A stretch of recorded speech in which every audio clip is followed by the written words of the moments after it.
laterally here. Some people ask, well, how deep or how low do we go? This needle, which is a 34 gauge, is used because it's the thinnest skin on the body.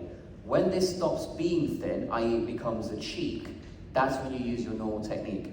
So if you feel the skin, I can feel that the cheek has a normal kind of thickness here. Obviously, eye is much thinner, although it's got good thickness here actually. You sure you have this before? No. Okay. Have you had stuff done to the eye before? No, you're just lucky then. So where I feel the change in thickness, probably about here, that's where I change technique. So in this line, above that line, I'm using this technique, and everything below is a technique I just showed you. You alright? Oh, sorry, I thought you wanted to say something, Andrea.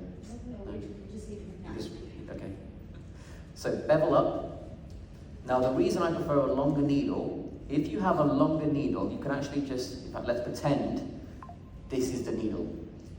If it's a longer needle, I can rest on the skin very much. So I have basically 0 angle here.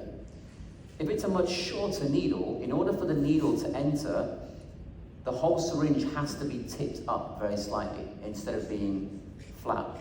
As soon as you tip up, you automatically have a deeper positioning within the skin, so it's a little bit more difficult. You can do it, but you have to really ensure, before you inject, everything is nice and stretched, and the needle is flat. The whole needle needs to be flat against the skin.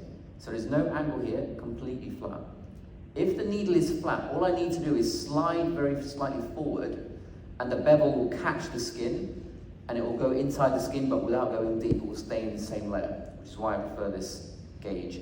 So I'm going to stretch the skin as much as possible, get the bevel pointing upwards. Can you all see? Yes, you can. So I'm just going to do a couple blebs here. Just the bevel is inside, and that's it. Just make sure that's primed. 1 second. Okay, there we go.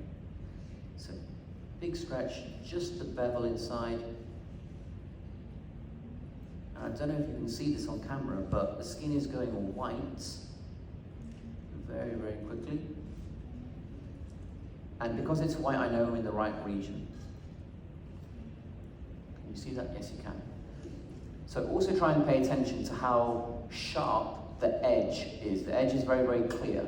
If I was too deep, it will be very, very smooth, and it goes down very, very quickly. But it's holding itself up, so the skin comes across, the bleb comes up, and then down again, and you've got the skin. If it's as sharp as that, you know you're in the skin. Anything less than that means you're too deep. And there is no different layers in the skin because it's too thin. You're either in or you're underneath. So I want everything to be as sharp as that. Now, when you see the standard injection pattern or the diagram for Sunekos, you will see a